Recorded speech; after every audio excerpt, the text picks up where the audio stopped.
been some time, hasn't it? You've come up in the world. I could say the same about you. I wonder if your darker half would agree.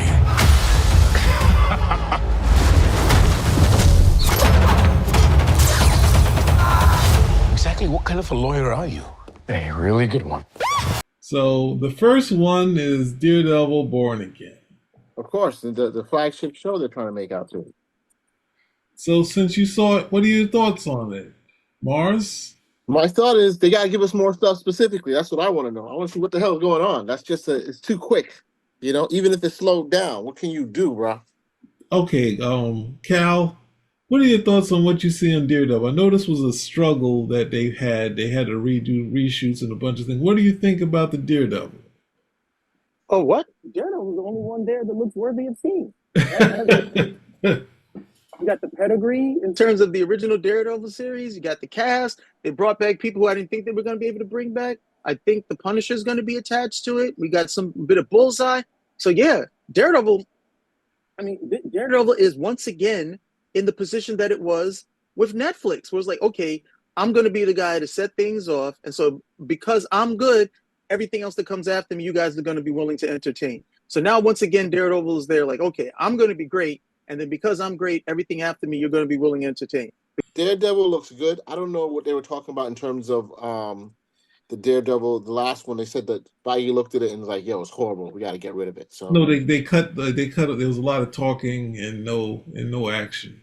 So they reshot everything. They brought everybody back. It was boring. All they kept was some lawyer scenes, but it was obviously not up to snuff, and it was going to be laughed out of the thing. So if you see here, he's jumping in the sky. So they're adding another element, dynamic to the character.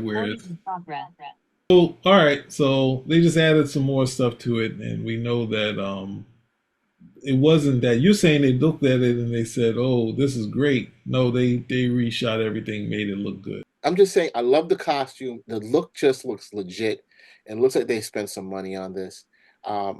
It's like, so they're saying that they're making Marvel television different. They're making it TV again.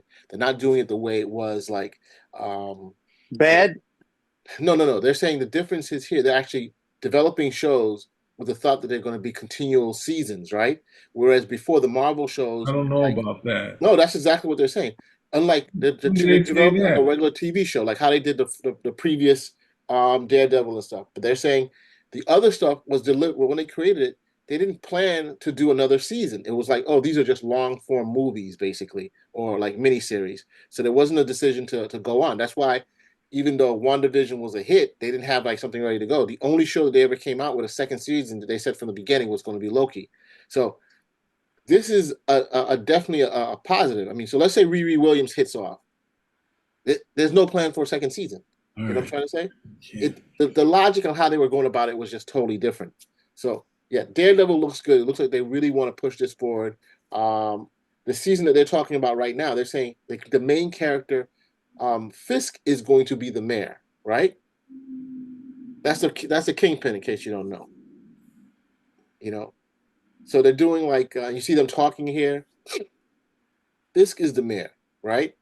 You know, he has a little flag, you know, stuff like that. And the bad guy of the season is a character by the name of Muse, who came out in later Daredevil comics. Yes. Appeared in Daredevil 11, first cover appearance, Daredevil 14, which I have a copy of for sale for a nominal fee. Well, I think one of the things is, I love it, Cal. I love it. Keep it up. To remember is that Marvel was going in on the I don't know, because it was with Disney saying we're going Whollywood. Let's go with the yellow and red costume. And now we're like, he totally took that costume, and I'm a fan of the original costume too, but they're like, nope, we want you to think of Netflix and good TV and Marvel. We don't want to have any connection to some bad TV with this character, because we can't screw. But it's like it's the same thing they're doing with the Marvel movies. They're doubling down on things that worked before, right? I mean, let's say for instance, we do remember Daredevil was the flagship show of the Netflix Marvel shows, you know. But there was also criticism. We forget that people were talking about the Danny Rand show wasn't all that great, you know. But we're only talking about Daredevil right now. Daredevil, all 3 seasons were well received. It's positive. It was solid, and that's. I mean, I'm going to say what you just said. They're using this as the flagship, and they don't want you to remember any of the bad stuff. They don't. I also like Daredevil's original outfit, but now that becomes his She-Hulk outfit. We don't want to think about She-Hulk ever again. And so we're going to put him back in all the stuff that you remembered that was good, and we're going to go from there. So we're not going to talk about Danny Rand or Luke Cage, okay, or Jessica Jones, because we just want you to remember how great Daredevil was, and we're picking up where we left off from there. Excellence, continuing with excellence. Well, that's true. I mean, you can say the same thing about the Echo, what they did to our boy Kingpin, right? So they want us to remember Kingpin in a positive light, right? So yeah, I'm all for it, bro. What are you trying to say with Echo? Because I didn't see it. I mean, Echo did not present itself as the Echo in the comics, right? And so therefore, I think that they try to do too much with Echo, right? And in doing so, it ended up hurting Echo overall. It didn't live up to the promise that it possibly had. Okay, I'm not knocking the actress. I'm not knocking whoever. I'm just saying whoever decided to write it and show run it should have said, hey, you know what? Hey, it would be a good idea to kind of make sure this character have the same abilities as what they have in store for the show. And also goes back to the same thing. They're doing these as one-off long form movies, right? Instead of a 2 hour movie. And Peter, you told me this before. Instead of being a 2 hour movie, they're making it a 6 hour movie. You know what I'm trying to say? And it's a one-off as opposed to doing a TV show. Hey, let's do a show beginning, middle, and end, right? Like how they did in the Netflix shows. And let's see how that rocks. And if it rocks well, we do another season. That's what you should plan. So you can have much longer stories. And I think, in fact, they're bringing back the people who ran the Netflix shows to run some of this stuff.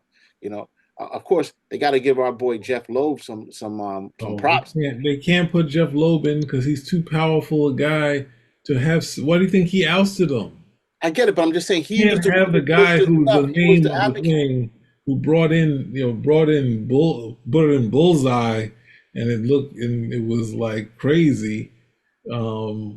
Have him. He's too big. He could. You'd look at the success and say Jeff Loeb is a success. Feige couldn't have that. He already ousted New York and Ike, and Jeff Loeb had to go too. That's why these movies weren't even on. The shows weren't even on Disney Plus, and then they realized, isn't content king? Let's put some of these shows on there. So, dude, then you know what? Warner Brothers, Max, they need to put Jeff Loeb on. Do a long Halloween for the Disney. Now that we have a prequel, a long Halloween for the Max show. You know what I'm trying to say? Okay, the way Hollywood works is if they already ousted you, they're not going to be jumping to put you into something else. James Gunn was like, hey, you're doing this Marvel thing. They're closing it off after 3.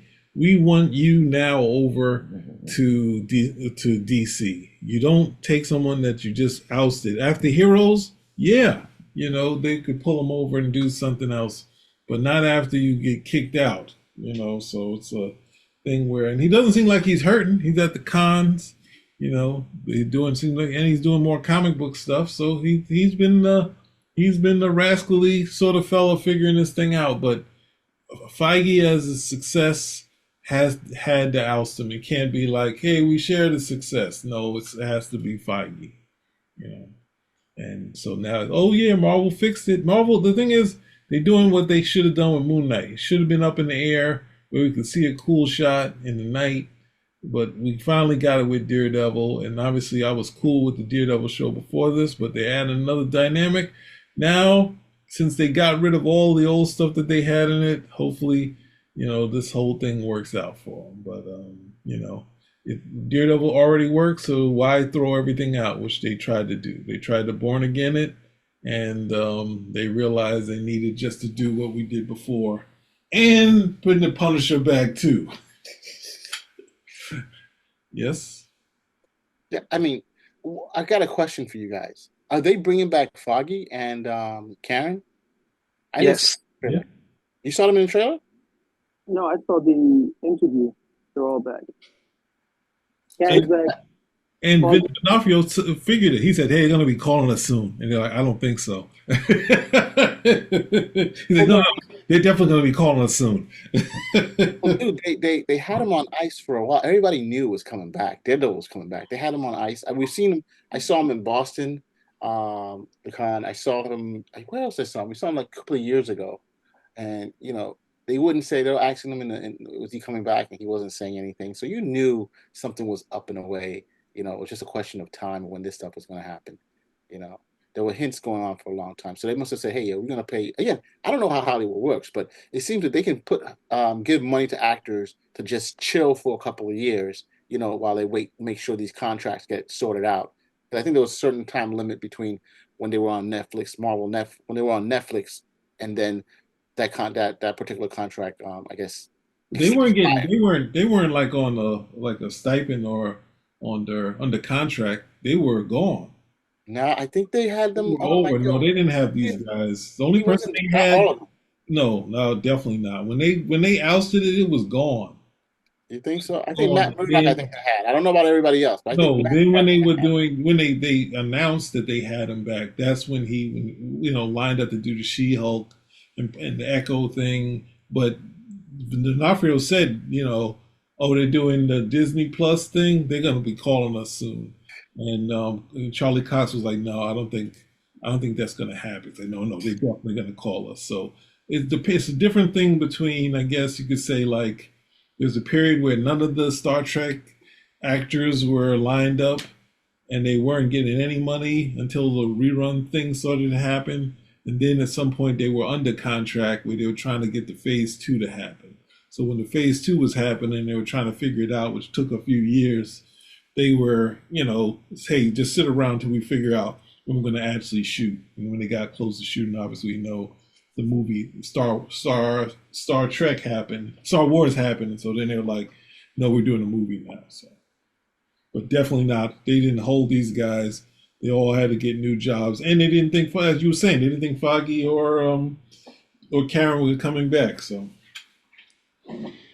We didn't like the whole Karen setup. I mean, it is what it is, right?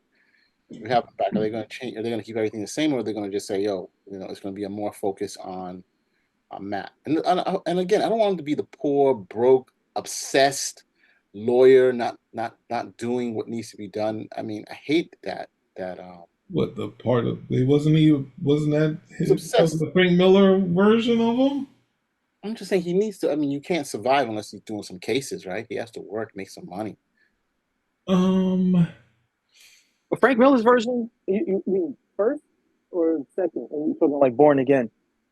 yeah, if you go Born Again, he's short order cook, So Yeah, because the first run on with Frank Miller, Daredevil. He's still doing cases throughout that run. He did at least 3 cases. He did at least 3 legal cases where he's a courtroom lawyer. He did that type of stuff. Okay, they got the storefront clinic, no problem. And then when he comes back for Born Again, well, he pretty much dissembles everything in Daredevil's world, and by the end of it, he's short order cook. But I've always said that storyline is effectively the last Daredevil story. After that, you really don't need to write anything else. So if you're going by that one, yeah, like he should be taking cases, but after that particular storyline, it affected pretty much Daredevil's status quo for the next 20, 30 years. That one storyline. They were never really, I don't think they tried to either, but they never really got away from it. So I'm with you. I do want to see him being an attorney. I don't want to see him. He's not this, and this is a misunderstanding of when Miller was on the book too. You had some darker elements, but Daredevil is not a dark character. So I don't want to see him, I don't want to see him there either. And we got Bullseye back, like you said, right? I mean, Bullseye is such an interesting character, and the way they had him in the last season was like, wow. I mean, you can unpeel this onion right here, And then they had this guy do some show, some rom-com show, when he should have been working on doing more Daredevil all this time. But no, they got him working on rom-com shows because he got to pay some bills. Like, come on. Well, the good news is he's back as Daredevil. And for those of you out there who don't know, Bullseye's first appearance was in Daredevil 131, which I also have a copy of, which can be yours for a nominal fee. Love it, man. I love it.